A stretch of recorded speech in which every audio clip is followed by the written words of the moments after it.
This is a Relay project. Real Talk starts right now. Here's Ryan Jesperson.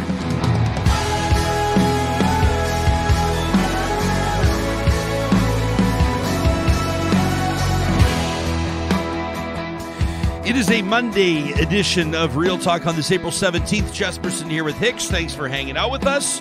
We appreciate you catching this on YouTube, on Mixlr, the live streaming audio app presented by California Closets, or, of course, via our podcast links. We've got a great show in store in just a second. Charles Adler on Pierre Poilievre's plan to defund the CBC. The conservative leader, the opposition leader, has been lobbying Twitter to add a badge. And it's not the one that the CBC wants on its Twitter account. It's a notation that the CBC is, quote, government-funded media. Poilievre's wanted it for a long time. He sent a public letter to Twitter, and, well, he got his wish over the weekend, and now he's doubling down. He's suggesting that reporters asking questions on behalf of the Canadian press or the CBC may be in a conflict of interest. Of course, none of this comes from a point of sincerity, not one little bit, and I suspect that Adler's ready to tee off on that in just a second. Plus, longtime sports reporter Derek Van Diest is going to join us in studio. He last joined us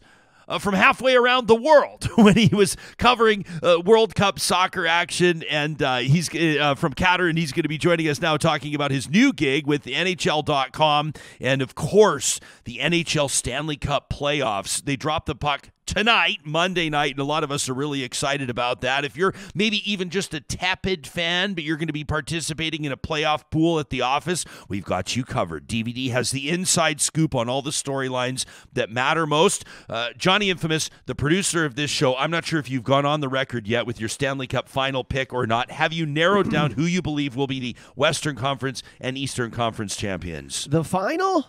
I don't know. Well, I'm hoping it's Oilers and Lightning. That's what I'm hoping Lightning. It's going to be. Okay. Yeah, I'd so like you to see the Lightning beating the Maple Leafs in the first round. Or if not, the Avs. I'd like to see them beat either the Stanley Cup champion reigning or maybe go back to the previous year. There you go. Go through Colorado to get to the Cup final. Yeah. I'm thinking it's going to be a rematch of the 1990 Stanley Cup final, which would see the Edmonton Oilers take on the Boston Bruins. Wow. And I do think that there is a chance, you're not even supposed to say things like this out loud, but I do think there is a chance the Oilers could hoist their first Stanley Cup since 1990, but they're going to have to go through some great teams, including the LA Kings in round one. So, yeah, it's not a sports show here per se, but we love hockey, and it's a show based out of Western Canada. So what do you expect us to talk about today? Plus positive reflections. We saw a suggestion, a content suggestion for positive reflections presented by Kuby Energy pop up in our live chat last week. We love it.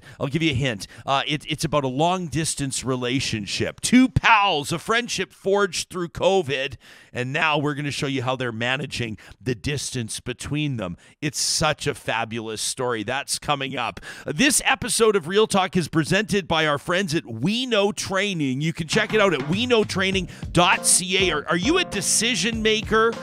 Are you a decision maker at a nonprofit, maybe an association or even a regulator, looking for a one-stop solution to develop, deliver, and monetize training that matters? If you're in charge of training and you want to see it make a real impact, check out weknowtraining.ca today. They offer centralized business services to fully support and manage any training and credentialing program. That could include in-house e-learning development teams, sales and marketing teams looking to scale your content to untapped markets, bilingual coast-to-coast customer success and support teams, and then even finance and accounts payable. Make your payment processing seamless and streamlined. They do it all at weknowtraining.ca. Every Monday, we welcome to the program Emmy Award-winning talk radio legend Charles Adler, who made a professional announcement of his own just a few days ago. Newspaper columnist now with the Winnipeg Free Press, doing 2 columns a week. I love it. What a great fit for you, Chuck. Congratulations on that. I love it. Well, as you know, I'm not really a writer. Can you hear me? I can hear you loud and clear, pal. All right. As you know, I'm not really thought of as a writer, but I write every day, and now I'm writing some columns for the Winnipeg Free Press. I was writing for them a number of years ago, and now we've renewed old acquaintances, and that feels good. And one day I'll try to get them to tear down this wall, Mr. Silver. Tear down this wall so that everyone can access them. The columns, naturally, many of the columns focus on things that are related specifically to Manitoba. But being the writer that I am, I think that I can make them accessible. So regardless of whether or not you live in Manitoba or care about Manitoba, regardless of whether or not you're rooting for the Winnipeg Jets tomorrow. This is my first question. The Golden Knights in Vegas, as I am now. As you know, I'm a Winnipeg Jets homer. Yes, technically, I was raised in Montreal, but that was then, and this is now. I left Montreal in '78. I joined the Winnipeg Jets broadcast crew a number of years ago, the original Winnipeg Jets. And so, yes, I'm a Winnipeg Jets fan. But in the interests of Canadian compromise, the moment the Winnipeg Jets are out of the playoffs, I'm an Edmonton Oiler fan, and I fully expect to receive an Edmonton Oiler cap, and I will wear the Edmonton Oiler cap all the way to the night where they hoist the Stanley Cup in a venue, probably in Boston, I guess the way it would work out. But to see the Edmonton Oilers host the Stanley Cup, whether it's in Edmonton or Boston, it doesn't matter to me. That will be an amazing moment in Canadian history. I love that we have not even seen the first period of the first game of the Stanley Cup playoffs, and you, whose loyalty to and affinity for and love for Winnipeg could never be questioned, you've already let us know what team you'll be moving on to. I'm a homer, but I'm a realistic homer. Okay. And I don't see the Jets as being a third round team. I'd love for them to get out of the first round. Obviously, if they performed some sort of miracle and got all the way to the Stanley Cup, all the way to the final round. But as I say, to be realistic and to have some credibility, because after all, you let people know that I'm a talk radio legend. I can't be a legend without embracing Connor McDavid and all the rest of them. I mean, I could go down the line, but we want to talk about some other things as well. By the way, just a serious question about this. If the Edmonton Oilers don't make it to the final round, are we in jeopardy? I hate to talk about this. Puck hasn't even been dropped. But are we in jeopardy of losing a Draisaitl or a McDavid or any of the other incredible stars? Yeah, well, I mean, I could give you the hockey player answer, which would just be like, that's not where our minds are right now. That's not something we're even remotely thinking of. But I would say not at this point. But people are aware in Edmonton that there is a short window. I would say there's probably a 3-year window. Never mind the fact that some of these big contracts are coming up, but these are superstars, in particular, McDavid and Draisaitl, in their primes right now, and a superstar can only wait so long to have a supporting cast around them. But I feel like right now, the Matthias Ekholm edition, we'll get into this with Derek Van Diest a little bit, but it's ignited a fire under Evan Bouchard. The defense is looking good. Stuart Skinner looks like he's ready to rock. The goaltender that probably could be Rookie of the Year, but likely won't be due to other worthy candidates. And then you've got a supporting cast like Ryan Nugent-Hopkins having an unbelievable year. Evander Kane's ready to go. You've got Zach Hyman ready to rock. So I don't know, Chuck. I think this is a team that could do some damage, but a lot of really great teams. There's a lot of parity this year. I don't think that there's, maybe aside from the Bruins, not one team that you look at and go, gosh, that's the team to beat. The Edmonton Oilers are in the mix with, I would say, 3, 4, 5, 6 other really good teams. All right. The thing that always concerns me most about playoffs, because there's the regular season, and playoffs are, to me, a totally different animal. Yeah. Have we got the shoulders? Okay. Have we got the shoulders to defend our blue line? Yeah. Because that's what the Boston Bruins have. That's what they believe in. And sometimes Edmonton gets questioned about whether or not the toughness, whether we've got the sack, as it were, to take it all the way. I think they do. I like it, and I like the chant. I don't know. So we were looking today at some voices we wanted to get on the show this week, and I had a conversation. He sends his regrets, but former Oilers captain Andrew Ference, who you'll remember hoisted the Stanley Cup with the Boston Bruins. I was texting with him yesterday. He wanted to join us, but he's coaching early morning hockey, and he says his call is the exact same. He sees an Oilers-Bruins final. He says, I'd love for the Oilers to win. He says, but I don't think they're going to. He has Boston winning the Cup. So we'll see what happens. This is a Bruins team it's now or never. They got older players, great players, but players like David Krejci and those, this is probably going to be their last kick at it. So we'll see how it goes. Okay, you can take the kid out of Montreal. You can't take Montreal out of the kid. I don't use that word often publicly. I hate the Boston Bruins. That's okay. I would think that a guy like you might have just a tiny little, like Bobby Orr, Phil Esposito, Raymond Bourque, those guys. It's not personal. It's just business. Yeah, fair enough. That's just business. I loved Bobby Orr. I loved interviewing Bobby Orr and Espo and some of the others. But when you grow up in Montreal, it's catechism. You must love the Canadians. That's easy to do. Oh, sorry. It used to be easy to do when I lived there. Sure. Ken Dryden, Larry Robinson, I was there for that. Yes. I know I don't look old enough, but I promise you that I was there for all of that. Anyway, you must love the Canadians, and you must hate specifically the Boston Bruins and the Toronto Maple Leafs. You've got to hate on them. I've never had a hard time feeling strong feelings about the Toronto Maple Leafs. But hey, let's talk. I don't know if this is politics. I mean, it is politics, but it's a story that expands beyond that. Pierre Poilievre is writing an open letter to Twitter a couple of weeks ago asking that the CBC's account be labeled as so-called government-funded media. And what do you know? Over the weekend, as you can see right here, there it is, right in the bio of the CBC's official account on Twitter, government-funded media. It's a win, optically, for Poilievre. Take us into how you're feeling about all this. Every day, it doesn't matter whether he's talking to a CP reporter and says something like, you might want to check your question with the ethics commissioner, or running videos with Hitler and Stalin in them, and then positioning himself, Poilievre, as the Churchill, and now the CBC, trying to get the Twitter to somehow stick a knife in the back of the CB. Ryan, help me with this. You went to high school. I went to high school. There was always somebody in high school that was just so creepy that people just kind of stayed away from him. Okay, we don't have to get all politically correct about this and say that nobody should ever suffer that way. Blah blah. I don't want to get into that. There was always someone who 99.9% of people just felt really uncomfortable with.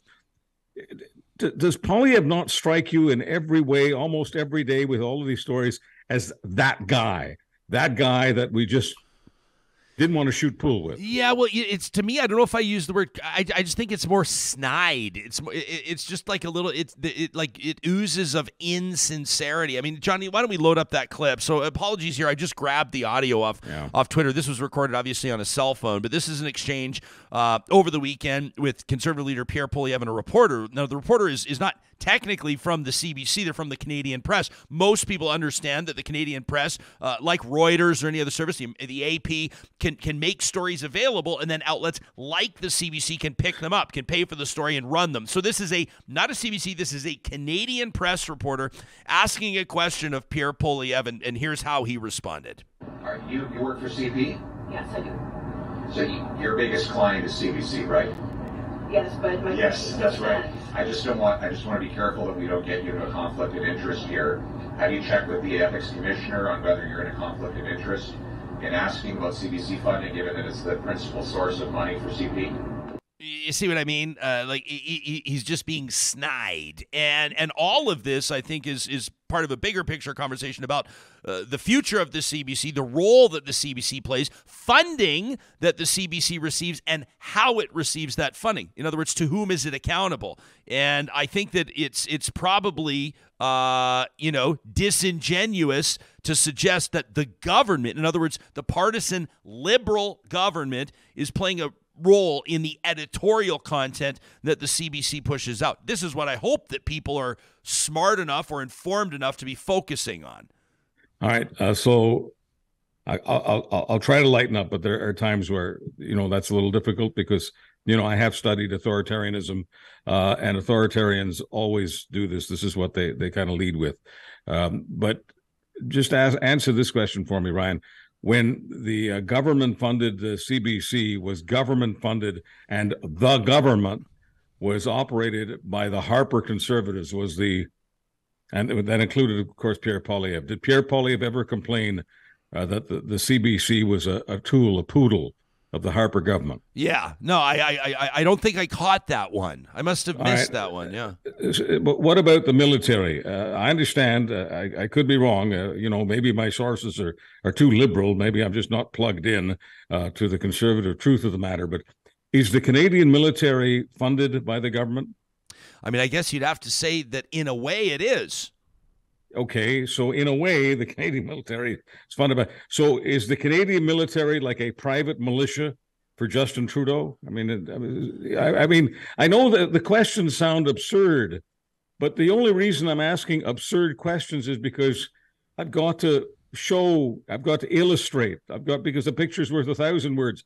I've got to illustrate the absurdity of this idea that anything that is government funded, therefore, is some sort of private lapdog of Justin Trudeau. I mean, you've got everyone knows how I feel about Danielle Smith. I'm not exactly big on her. I've endorsed Rachel Notley, but I'm not going to say that anybody who works as a police officer in Edmonton or Calgary is working for Danielle Smith because the government funds cops. I mean, just how far does one want to go with this? Beyond everything else, how much can you insult the intelligence of the Canadian people, whether they're living in Alberta or Ontario or wherever? How much can you insult them and still consider yourself a credible leader of what you think of as a national governing party? How can you think of yourself as prime minister worthy when you indulge in this stuff that, I don't know, the people have the mentality of 8-year-olds, embrace this stuff. And I understand there's a basis, whatever the base. 10% of the people in the country love this stuff. I get that. But I'm talking about the majority of Canadians, just normal Canadians. How can you keep insulting normal Canadians and expect to have any moral authority? Yeah, well, I mean, and I just think that it's a short-term play, not a long-term play. The whole, it just sort of like the whole defund the CBC movement. I mean, so CBC Radio Canada, from its account, pointing out after receiving this government or media account label on Twitter, says Twitter's own policy defines government-funded media as cases where the government may have varying degrees of involvement over editorial content, which is clearly not the case with CBC. And here's where I say, if you want to say, is the Canadian military government funded or is the CBC government funded? Here's the distinction. CBC and many other departments, there's a ton. You look at the federal budget, we're talking, obviously billions and billions and billions of dollars publicly funded through a parliamentary appropriation voted on by all members of parliament, right? In other words, not just the government, not just the liberals. The CBC's editorial independence protected in law in the Broadcasting Act. They said, as we said in our statement from last week, I'm not carrying water for the CBC. I have nothing to gain from this. As a matter of fact, in a way, Chuck, I suppose we compete with the CBC. But what I see here is a politician taking something that he knows is obviously a trigger point for a lot of the more vociferous members of his base and torquing it. But what's the end game here? Like, what do you say to a CBC reporter that's out in the field right now doing their work as this temperature gets turned up and up and up from the Conservative leader? Ryan, let's please put our cards on the table because we call the show Real Talk. Isn't part of this about telling the private sector, which we worked in for decades, private sector, you better play ball with us. You better not be tough on us. You better all be friendlies. Now, I realize that some talk show hosts and some others are automatically friendlies because they want access. And then some people completely whore themselves for access. In this case, I'm talking about whoring themselves for access to Pierre Poilievre, and will say nothing ever unkind, nothing critical about Pierre Poilievre because they want him on their show. Fine, that's the way the game is played. But the question here isn't part of this about simply telling everyone in private sector media, whether they're doing the papers or the radio, television, web, whatever, that you'd better not be nasty with us, because if you are, we're going to target you. We're going to put a target on your back, and we're going to call you names, and we're going to say that you're a shill for, you're in the tank with, you're a liberal. Let me ask every member of this listening or viewing audience what they think might be the consequence. Like, let's try to look out 6 months or 2 years or 10 years from now, the consequence of actually defunding the CBC. If you're looking at the media business right now, if you're looking at the industry, but also the resource of the estate, if you will, the fourth estate, journalism, storytelling, history, representation, communication across the country, it's in a real tough spot. I mean, the newspaper business has been bleeding. If you look at how many small-town radio shows there are anymore, let alone 6 o'clock news broadcasts, they're done, Charles. Morning radio shows are in syndication across the country. It's very unusual to have local hosts anymore. And who ultimately suffers when stories stop being told, when corporations and politicians stop being held accountable? What happens when it doesn't make business sense for, hedge fund owned media entities to continue to operate? It's members of the public that get completely screwed. And I think that whole political torque job of defunding the CBC is short-sighted, and ultimately it hurts Canadians. Well, putting aside that, I don't think that he'll become prime minister. I think he's screwing himself every day. He's creating an ad for the Liberal Party. You don't have to be creative. All you've got to do is, take video of Pierre Poilievre. It's easy to put 30-second, 60-second ads together. And when people do pay attention, which is not when all these polls are being done, they pay attention when the campaign is on or shortly before the campaign. It's pretty easy to politically take down Pierre Poilievre with his own words. So putting that aside, if he did make it in, if he formed some sort of minority government, I still don't think that he would defund the CBC, and there are a whole flock of reasons for that. But if we're asking about the larger problem, and the larger problem is, let's not think of ourselves, let's not think of the politicians, let's think of the people that we're supposed to think about, the public. The public needs information. The public needs information services, just as the public needs firefighters and teachers, roads, hospitals, the Canadian military. The public needs public services. So I think at some point, if the so-called business model for media falls through the grates, yes, I'm a capitalist, yes, I'm a free enterprise person, but public service is public service. And at some point, whether it's provincial governments, municipal governments, federal governments, there may have to be subsidies, there may have to be something done to have a rational conversation about giving the public, whether they're in a small town or a large city, no matter where they are in the country, access to important information. And it'll be very important not to just slag anyone who's involved in the information business as a tool of a political party, whether it's a cop or a broadcaster. You can catch Charles Adler every Monday right here on Real Talk, the newest announced columnist for the Winnipeg Free Press, and, of course, RTDNA Lifetime Achievement Award winner. We'll talk to you again in a week, pal. Thanks a lot. That conversation was presented by Real Talk sponsors. We encourage you to support whenever you're able, and that includes the team at Apex Automation. Now here's a call to professional engineers across the country. This could be someone with 20, 25 years experience, or this might be somebody just graduating from engineering school. Maybe you're tuning into Real Talk. You're downloading this podcast from down in Calgary. Maybe a new engineering grad looking to get your career started with a team that's on the cutting edge of where industry is going. That includes advanced process controls, distributed control systems, autonomous vehicles, and machinery. Apex Automation's clients span across different industries, including agriculture, including food and beverage, brewing, and of course a ton in energy across Western Canada and into the U.S. If you're looking to work at a place that puts its people ahead of its profits, check out apexautomation.ca today. Hey, are you like our family, thinking about or actually making a move forward on bringing your outdoor space to life this summer? We're so excited to be partnering up with Eden Landscaping. Our backyard has just absolutely bummed us out the last couple of years. We love our dogs, but we can't stand what they're doing to our sod. Well, out is the grass, and in shall soon be installed an entirely new landscape designed with purpose by Mike and his team at Eden Landscaping. They can take your design to the next level, where you're looking for an ultra-modern design, maybe focusing more on natural beauty, or maybe you've got some stunning stonework in mind, water features, outdoor kitchens, retaining walls. There's nothing they can't do. You can check them out online. Eden Landscaping at landscapeedmonton.ca. When we talk about building, every single time we talk about building, we celebrate this space, this relatively new studio space of ours in a 110-year-old building that had its own unique challenges, including a persistent water leak when we first got the keys.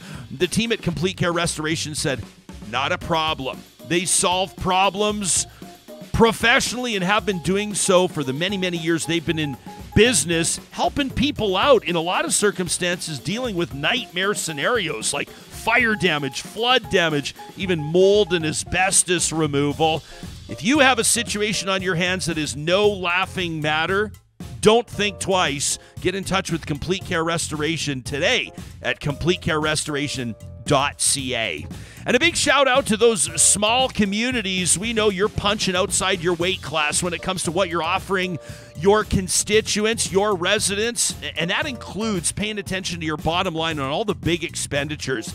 If you're a town, village, or even city in Alberta or Saskatchewan making big decisions on things like garbage, residential or industrial collection, recycling, any waste management issue, you're going to want to take a look at localenvironmental.ca. You know, some people might say, well, it's only garbage, but not to them. They believe that communities deserve better, and they're proving it every day in Alberta and Saskatchewan. You can learn more online today. Request a quote. Business owners, too. Best move you might make this week at localenvironmental.ca. Well, depending on when you hear this, either the puck will soon drop or perhaps it already has on the 2023 NHL Stanley Cup playoffs. Millions of fans around the world will be paying keen attention to see who will make its way, what team it will be out of that first round en route to hoisting the Stanley Cup. Derek Van Diest will be covering it all as a correspondent for NHL.com, the longtime sports reporter. Last joined us, your last check-in with this show, you were halfway around the world, wrapping up some shopping for friends and family after covering the World Cup. What an adventure that must have been. That was a great time. Yeah, that's last time when we were in Qatar. I think I was calling you from a mall in Qatar. I was doing my Christmas shopping. You were taking a break from Christmas shopping to give us your take on the whole experience. Hey, Congratulations on the new gig. Thank you. You've been working in print media for what, DVD? It's been like 20 years. Almost 30 years, actually. Almost 30. 28 years. I started as a freelancer here at with the Edmonton Journal. Got a full-time job in Medicine Hat. Was in Medicine Hat for about 7.5 years before I came back to the Journal. Moved over to the Sun, and then of course they both merged, and I've been part of that since. And this is a new opportunity that came up, and it was just simply too good to pass up. Makes a whole lot of sense. And I don't know if you want to get into the muck and mire of this. I'm just talking to Charles Adler about what the business landscape looks like for newspapers and broadcasters. And boy, you must have seen a lot of changes over the past number of years as well. We did. First off, I want to say I love Charles Adler. I grew up listening to his show. He's just fantastic, and he's got that great broadcaster voice. But he's just such a smart individual. I love listening to his show. So it's great that you have him on every Monday. I've seen a lot of changes, and you've seen the industry change and try and evolve. And obviously, it started with the internet age, and I think maybe they didn't handle it the way they would have. If you go back to the beginning of the internet, I think the newspapers would have maybe done it a little bit differently. Yeah. But you've seen the industry change and evolve, and there's been. But I've had the opportunity to work with a lot of great newspaper people down the road. Like I got a lot of great people. Just love the business, love the industry. They're in it because of the love of the industry, and they love to tell stories. They love to give out information. information, and you ran into a lot of those people down the road, and I was blessed to be able to work in that industry for as long as I did, and now I'm lucky to work with another great group of people over at the NHL, telling those stories, telling those hockey stories, and of course, obviously we live in a hockey country and a hockey mad town, so it was a good fit. Yeah, and here you are moving into even more of a digital landscape, and a great opportunity for you, and I was excited to see it. We wanted to bring you on just to kind of shoot the shit, man, and like have coffee and talk playoffs, and this is what a lot of people are going to be doing today. And of course we're going to talk about the Edmonton Oilers, and I don't know what you're thinking with regards to a Stanley Cup final matchup. Johnny thinks that it might be the Tampa Bay Lightning that make it out of the East. Of course, I think a lot of people would love to see the Edmonton Oilers make it out of the West. Colorado's looking to defend its Stanley Cup championship, but it's missing a couple of key pieces at the least. And then you've got the Bruins with a record-setting season that looks like they're going to be tough to beat.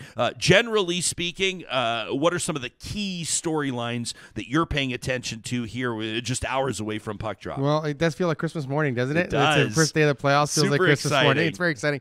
Yeah, listen, the Oilers have a great team. Let's not get carried. They have the two best players in the world on their team, and they've done a fantastic job. Ken Holland has done a fantastic job, and his team, of surrounding these players with a solid secondary core, I guess. Yeah. So you look at the Oilers team, and it's tough not to get excited about the fact that this is a championship caliber team, and if things go right, they get the bounces, they can stay away from injuries, they could go all the way and win the Stanley Cup. And I predicted it'd be an Oilers Bruins Stanley Cup. So I've seen a lot of the Bruins this year. They got a fantastic team. There's not a lot of holes in that Bruin. They got great goaltending, great defense all the way down the line. So they look like they are on a collision course to meet in the final. But of course, they play the games for a reason, right? That's why they play the games. Things can go wrong. You can get an unlucky bounce. The game's going to overtime. You never know what happens. But it's a great time to be excited to be an Oilers fan because they've suffered for so long, right? Like this town has suffered for so long. The decade of darkness had lasted about 12 years, right? They thought they came out of it in 2017. They went back into it for a couple of years. They were back out of it. The bubble disappointment, the bubble playoffs, losing to Chicago, disappointment in the next year, losing in Winnipeg, and obviously last season getting to the Western Conference Final and then getting swept out by Colorado. There's a lot of anguish here in Edmonton, and they're just ready to explode. And I think this is a team that can really get behind. And I'm really excited to see because I love the city at playoff time. I don't think there's anything like it.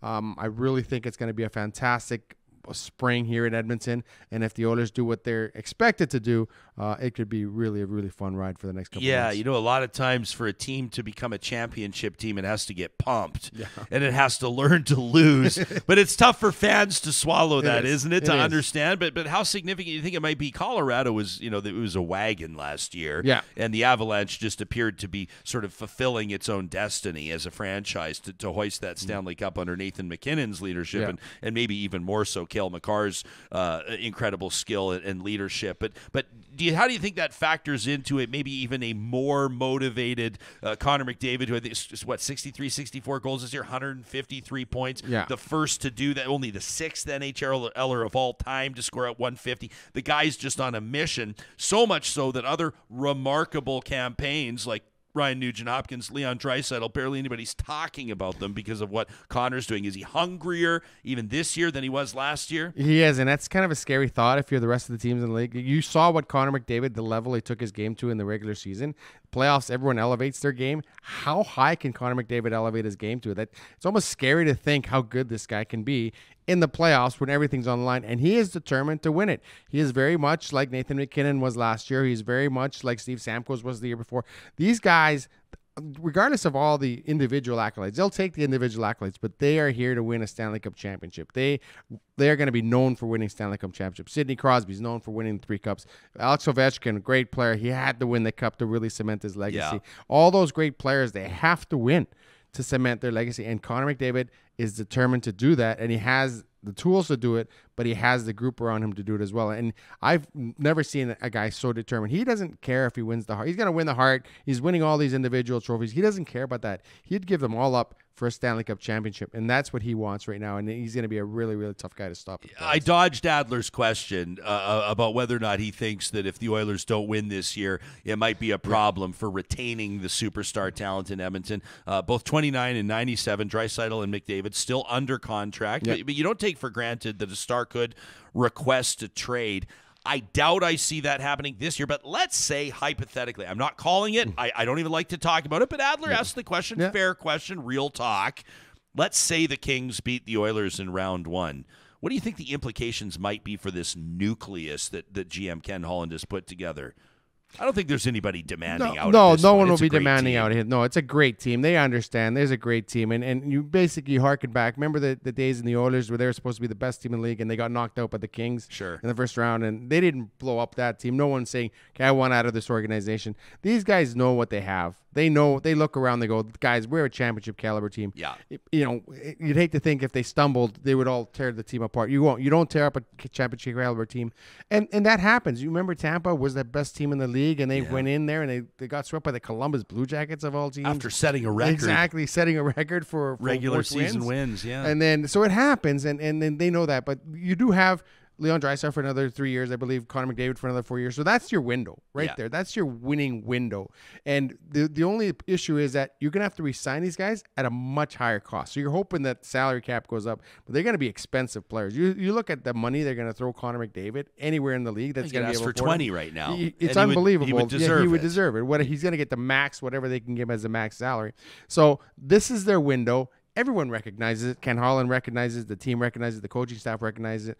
This is a 2 or 3 year window. If they lose this year, they're not going to blow up the team. They're going to keep this team. They're going to try and keep this core for at least the next 3 seasons, because if they manage to win, they don't want to win just one. They want to have that maybe a chance to win 2 or 3, or they want to do what Tampa Bay did. Tampa Bay really kept that solid nucleus together, won the 2 cups, went to another final, still a contender, and I think that's the road the Oilers want to take. I can already hear my buddies saying, "Justin, what the hell are you doing talking about the Oilers losing and what's going to happen? They haven't even played game 1 yet." For what it's worth, I do see Edmonton coming out of the Western Conference. Yep. Let's talk. Let's have some fun with this. Winnipeg Jets, the Vegas Golden Knights. Winnipeg has some of these X factors. They've got a goaltender that can win games, maybe win series. Yep. They've got star power, but for some reason, people just don't seem to believe that the Jets could be the team to come out of the West. What do you think, them in Vegas? Well, I do like the fact that they have Hellebuyck is an X factor, because I don't think Golden Knights have the goal. They're probably going to go with Laurent Brossoit or the other young goalie that they have there. So, but it's funny because you look at the Golden Knights and you think, okay, there's talent on that team. They have a pretty talented team, but they just kept winning. Like the Oilers were on their tail for the last 6 weeks of the season. Yeah. And they just couldn't make up any ground. I think they made up 3 points in 6 weeks or something like that. So the Golden Knights know how to win, and they've been there before. A lot of guys have been there before. Their only weakness is their goaltending. Like you cannot let in a bad goal in the playoffs, a game in the playoffs. And I think, and you have Connor Hellebuyck, who's been there before. They've gone to the conference final. These 2 teams had met in the conference final a couple years ago. And he's always an X factor because he could steal a game for you. So who do you think is going to win this series? I think the series will go 6. I do think the Vegas Golden Knights just have a deeper team. You think Vegas is going to win it? I think Vegas is going to come out of it. They just have a deeper team. Hellebuyck may steal a game or 2, but I do think they have a deeper team. But my concern is with their goaltending, especially if they go with Laurent Brossoit, who's played well. He hasn't played poorly. Former Edmonton Oil King. Yeah. He's played well, but the playoffs is just a different Johnny, do you have a pick coming out of Winnipeg Vegas series? Do you have a read on this one? Oh yeah, I like Vegas for that. You like Vegas in this one? Yeah. I mean, I think everyone does, but as Adler said, it'd be great to see the Jets pull off. It would be awesome. Winnipeg fans too. Oh, they do the whole whiteout thing. Winnipeg are obviously, they're just as excited as Edmonton fans. Bonkers. It's a fantastic atmosphere in Winnipeg. The Avs and the Kraken. Is Seattle? Don't count them out. I mean, is this? I think Colorado in 5. What do you think? Well, yeah, I think Seattle's happy to be there. They're second-year team. They're happy to be there. Things didn't go as planned last year. They don't have any real stars on their team. They have a nice, good, solid nucleus, and they're playing well, and they played really well. So there's not a lot of weaknesses on that team, but they just don't have that star talent on that team. So they need everyone to play well all the time, and that's always tough when you need everyone going it all the time. They're not going to knock off the defending. I think it's going to be a Colorado. Series. Yeah, I think Colorado will win in 5, maybe 6, but it's going to be interesting. I think they're happy to be there, and the Seattle's going to enjoy the first round. Dallas has some great young talent. Yep. Obviously, Heiskanen on the blue line, and Jason Robertson with an unbelievable year, like coming out basically as a superstar. But they've also got some aging talent as well. Dallas has a window to win it, and they're up against Kirill Kaprizov and the Minnesota Wild. How do you see this one playing out? I really like Dallas in this series, and just because Minnesota Wild are they've always kind of been there, but they're just such a nondescript team. They've never really gone on a big run. They've never really, they don't have that playoff savvy experience. They're just there. Oh, the Minnesota Wild are in the playoffs, and they've never gone really far in the playoffs. But I just do think the Stars do have that experience. They have that playoff savvy. They do have a bit of that star talent. I just think that they will get past the Minnesota. Minnesota's got a good young nucleus, got a good young core, but this won't be the year. So I can't see them knocking Dallas off. You got Dallas. If you're just tuning in, live streaming on the Mixler audio app, we're talking to Derek Van Diest, NHL.com contributor. I love this one. I love geographical proximity. Yeah. I love Devils v. Rangers. Awesome. The Devils, some of the brightest young stars in the National Hockey League. The Rangers have loaded up on the older guys. They got Patty Kane. They got Tarasenko. They got some interesting storylines to follow. Obviously, a dynamic power play. How do you see this one going? That's going to be a great series. Like when those two, like you talk about rivalries, Edmonton, Calgary. You talk about those great rivalries. Jersey, New York Rangers is right up there. Like because teams can go to both sites. Like they could it's just totally incredible. The rivalries in the stands, the rivalries on the ice. I do like this rivalry, but I do like the Rangers just a little bit more than the Devils. The Devils had a fantastic year. They've struggled for a long time. They've come out of that, and they do look like they have a nice young core. But I just think the Rangers are more prime team, more experienced team. They're more built to win now as opposed to the Devils. I think they're building a young core that'll be really, really good in 2-3 years to come out of the East there. So I think it's going to be a war. I think it's going to be a fantastic series. This will go 7. Yeah. But I do think the Rangers pull this. Yeah, I mean, I think the Rangers could come out of the East. They're not my pick to come out of the East, but they could. You never know. Goaltending like that. You got Adam Fox. You got, obviously star players like Zibanejad. Hurricanes, Islanders. Is this one going to be over quickly? Well, it's funny because, the Hurricanes are missing Svechnikov. They're missing their top player. The Islanders were a team that was supposed to be on the rise. They kind of took a step back, and now they're back. They just got in the playoffs. I don't know. I don't see a lot of interest in this series, to be honest with you. Like, again, Carolina, it just geographically, you don't see a lot of Carolina Hurricane games. So you don't know a lot about that team. And I do think the Islanders will come out of this one. Carolina always seems to be the team. They're almost there. They're almost ready to get over the hump, and they never do. They never seem to get over the hump, and I don't see them getting over the hump now. And I do think the Islanders will somehow pull that one off. Do you have Bruins sweeping the Panthers, or do you think that Matthew Tkachuk and that club could give the defending President's Trophy champions a bit of a headache in round 1? No, that'll be over in 5 at the most, maybe 6. You have the Bruins dominating the series. They're just such a dominant team. Like you watch that team and they just keep coming over the boards at you. There's no weaknesses on that team. The fourth line, 1 to 4 line, they just keep coming at you. They have great goaltending, great defensemen. They're the package. There's a reason they won as many games as they won this year, because there's just not a lot of holes there. And it's funny because their coach might win Coach of the Year, but all he had to do was open the gate and just let him roll. And we asked him about that, and he said, "Oh yeah, I just opened the gate, just let him go." Because it's just been fantastic, just all seasons. They've been a treat to watch. They've been on TV a lot, so you watch a lot of Bruins games. They're a real national draw in the United States, and they have a great team. So I think they're gonna roll for the first couple rounds, and then maybe when they get to the Eastern Conference Final, it depends on the opponent, it'll be a little tougher. But I can't see them to give them any problems in this even series. Though this particular Bruin does get a lot of press and does get a lot of love, I still think that Charlie McAvoy might be the most underrated player in the National Hockey League. I wouldn't place him too far. I mean, I think Cale Makar is on his own planet. I think as the best defenseman in the league by a mile. Yeah. But I think Charlie McAvoy is a top 3 or I think he's maybe a top 2 defenseman in the league, and I think that he could have a coming out party in the playoffs. I think so too. Yeah, he'll be playing 25 to 30 minutes. Yeah, we've known that this will get the final matchup. We're talking Derek Van Diest in the first round. This one has been. They've been on a collision course for almost 30 games. The Toronto Maple Leafs and the Tampa Bay Lightning. For Toronto to get through this psychologically, I think would be huge. What are you looking for in this series? It's a mental thing with Toronto here, getting out of the first round. Like it's just they've always had they seem to have the superior team, but for whatever reason they keep dropping the ball when they get out of the first round. I remember they had Montreal on the ropes. They couldn't get out of it. They have had so many chances to get out of this first round and haven't been able to do it.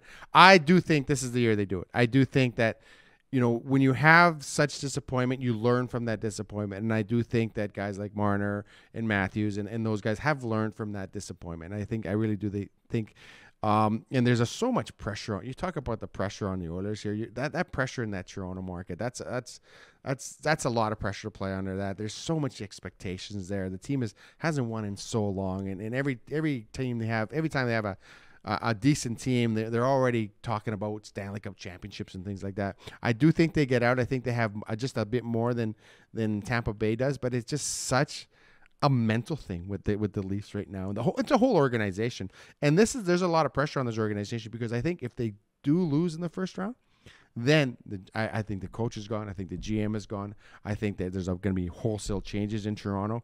And I don't think you talk about maybe McDavid wanting out. I think Matthews might be a guy that he's says, got one more year. I'm good. Let me go play somewhere where it's not as pressure cooker as it is here. Because I just think Matthews wants to be a little bit like Kachuk, where he wants to go somewhere where maybe the heat is not as on and he can play loose, he can play free, which what Matthew Kachuk did. He had a great year in Florida, but there wasn't that pressure on him that there was in Calgary. So I think Matthews in that similar vein. So there's a lot of pressure on the Leafs to win this because that team could get dismantled if they don't. But I do think they have enough talent to get over Tampa Bay, who's kind of on the way down now. They've crested and they're trying to just hold on to what they had. But eventually Tampa's going to have to look at that team and say, okay, we're going to have to start all over again. Tampa still has those big names. You got Vasilevsky, you got Hedman, although who knows, how healthy he'll be through the playoffs. Of course, you got Stamkos, Kucherov, you got all these great players. But at the same time, who knows? That's the battle of two titans in the Eastern Conference with the Leafs and the Lightning. Yeah. I'd like to see the Leafs get out of the first round, but also I'd love to see it when they don't. You know what I mean? You love to see the anguish in Toronto, especially because you get so much Eastern. All those stories about McDavid wanting out and time to move McDavid. They're all based out of Toronto. They come out of Toronto. That's the only place they come out of, because they were all upset that McDavid ended up in Edmonton when he got drafted. Oh, he's gonna hate Edmonton. He's gonna hate playing Edmonton, and McDavid loves playing in this city. So you just maybe for that reason alone. But I think the playoffs are more exciting when the Leafs are going a little further. It's going to be interesting to see if they can get out of the first round. But you want as many Canadian teams to move on. You want the Jets. You want 100%. The Oilers. You want the Toronto Maple Leafs to move on. I wanted the Calgary Flames to make the playoffs as well, because it's always fun when the two Alberta teams are in the playoffs at the same time. It doesn't happen a lot, so it's really fun when it happens. You want the Canadian teams to have success, and I think the league does too, because the more success Canadian teams have, the more energy and the more excitement the playoffs generate. Not that they don't generate a lot in the States, but in the States they're competing with a lot of things right now. They're competing with baseball, they're competing with other sports, right? Here in Canada, it's all about the Stanley Cup playoffs, and the further your team goes, the more exciting it gets. Before I know you've got an entire day's work ahead of you. The good news is you got to walk about 70 feet across the street to Rogers Place. But one of the big stories to follow, you mentioned the Calgary Flames, and perhaps even more so, Sidney Crosby of Getting Mountain and the Penguins, Alex Ovechkin and the Capitals. Some notable omissions from the first round this year. Which of those three teams or another surprises you most of those that missed the dance? Calgary does, because I thought Calgary had a good core, had a good nucleus. Now they lost two star players, and I thought they did a good job of replacing those two star players. But I think that there's a misconnect between ownership and management, because ownership hired the coach, not management.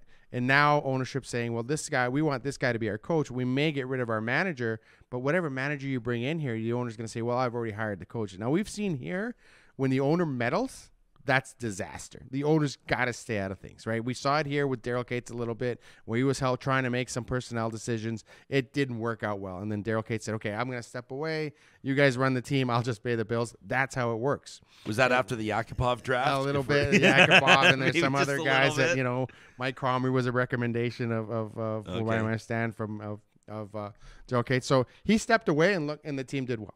So I think that's the issue in Calgary right now, is that ownership thinks, you know what, we have some suggestions and we want, and no, it doesn't work that way.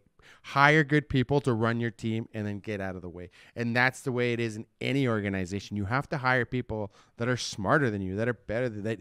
You have to surround yourself with a good group of people. And that's why I've always admired Ken Holland, because as smart as Ken Holland is, He wants smarter people around him. He wants really good people around him. He doesn't have this ego where he's like, I got to be the smartest guy in the room all the time. What I say goes. No, Ken Holland does a great job of surrounding himself with people with good, honest opinions, and he takes those opinions and he listens to those people. It's one thing to get an opinion from someone and say, oh, I'm going to do it my way anyway.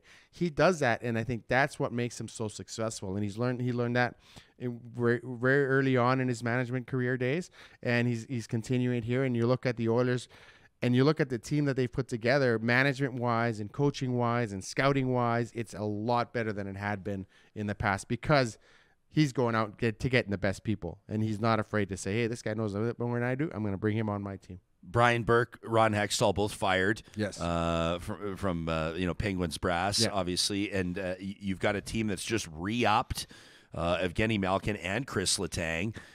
They've still got Sidney Crosby in a window. Crosby had more than 90 points this year. He's still obviously at a status where he can play at an elite level. What do you do if you're the incoming president of hockey ops or general manager for the Pittsburgh Penguins? I mean, what would you do differently? Where was the mistake? Where was the breakdown there? This is a team, obviously, that has a huge urgency. Yes, and that's the thing. My first thing is I'd sit down with Sidney Crosby and say, what are your goals for the next 3 or 4 years? They're not trading him, No, they're not trading him. But I don't know if he wants to be part of a big rebuild either. I don't know if he wants to spend the last 4 or 5 years of his career with a young team rebuilding. He may. I don't know. He may. He's won his 3 cups. He may say, you know what? I will be part of this rebuild and I will help this franchise. Because they're going to have to start. Tough to rebuild with new contracts for Malkin and Letang, though. It is tough to rebuild. So maybe could be one of the reasons they got fired, right? Because they're looking at that going, okay, well, we have these guys, and we're in the salary cap area. So, but we can't surround them with other players because we have no money, right? That's the problem, and I think that's the first thing you got to do is you got to say, what is the direction of the Pittsburgh Penguins? Are they still want to consider themselves contenders for next year, or are they going to have to kind of reload and bring in some young talent? So, of course, with another former Edmonton Oil King goaltender, Tristan Jarry, there, who had a really tough year himself. So, great year when he was playing, but a tough year staying on the ice. Yeah, exactly. Derek Van Diest, you can read his work at NHL.com. And, of course, you can follow him on Twitter at Derek Van Diest. This just felt like the morning we wanted to sit around and have some hockey talk. Absolutely super perfect. excited. Yeah, we're going to have highlights on all our screens the minute we wrap up this show, DVD. Sure. I'm so excited. It starts all at 5 today. Yeah, buddy. And then we'll keep going. Big game at 8 o'clock. I'm excited. I think you can sense the vibe in the city. I'm walking over. You can always sense the vibe. It's going to be such an exciting time. Yeah, man. Good to see you, DVD. Thanks for having me on. Congrats on the new gig, pal. No problem. Yeah, make sure you read Derek's work at NHL.com, of course, through the NHL Stanley Cup playoffs. This conversation was presented by our friends at Friesen Brothers, who want to remind you about all the resources available right now on their website, Friesen.com. That's Freson. You can check out some of the cool stuff they have happening, including their Family Essentials flyer. This is a resource that we love in our household. You can view it online. As a family business that started in 1955, Friesen Brothers has always been focused on family, and so they understand families are busy.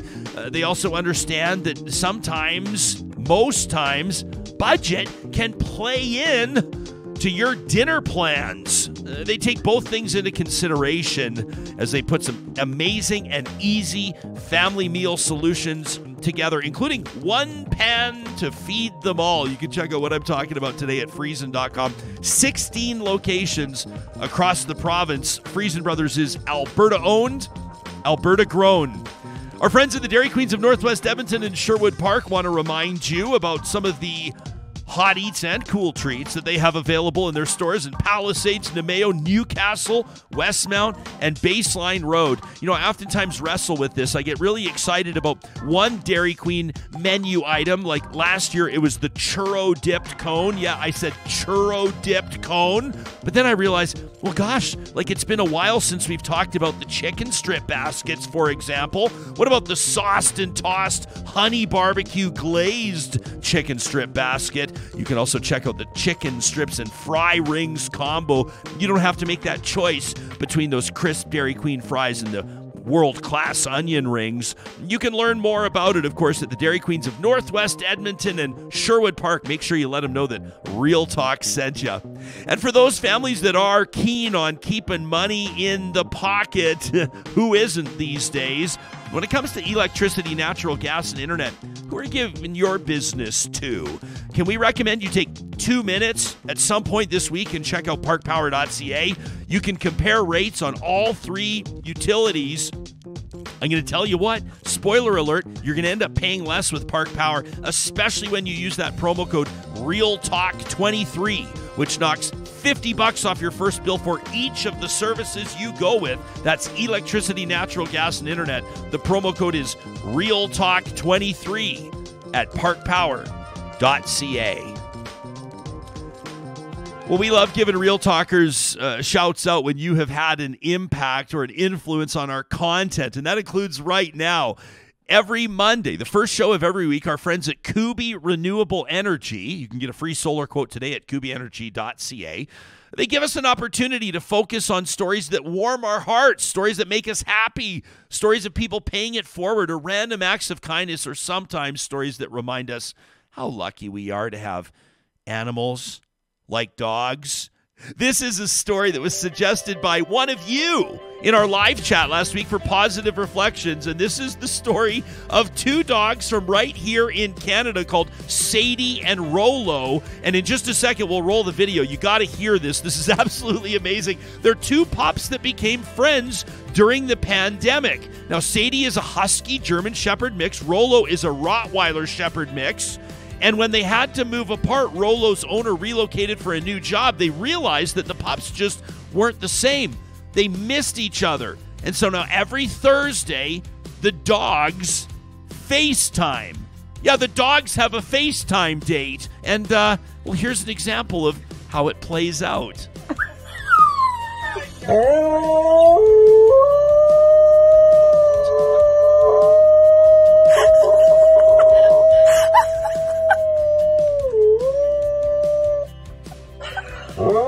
It's an absolutely heartwarming story and one that made our day. We love when these stories are submitted by Real Talkers just like you. You can send us your positive reflection to talk@ryanjesperson.com or hit us up on social media. You'll find Real Talk RJ online at Instagram, Twitter, and TikTok. Use the hashtag RealTalkRJ to make sure we see it. That's Positive Reflections, presented by our friends at Kuby Renewable Energy.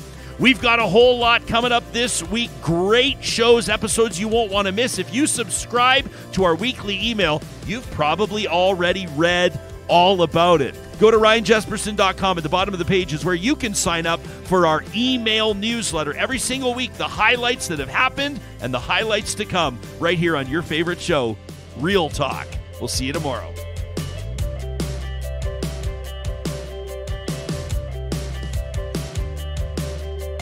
Real Talk is hosted by Ryan Jesperson, executive producer Josh Dunford, technical producer John Hicks, general manager Katie Cook-Chivers, account coordinator Lawrence Derlego, human resources Lena Shepard, website design Mike Johnston, voiceover by me, Carrie Skelton.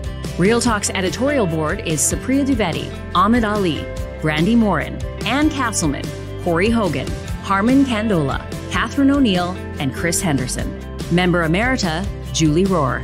Real Talk is recorded in Edmonton, Alberta on Treaty 6 territory, the traditional and ancestral territory of the Cree, Dene, Blackfoot, Saulteaux, and Nakota Sioux, home to the Métis settlements and the Métis Nation of Alberta. Real Talk is a relay project. For more, check out ryanjesperson.com.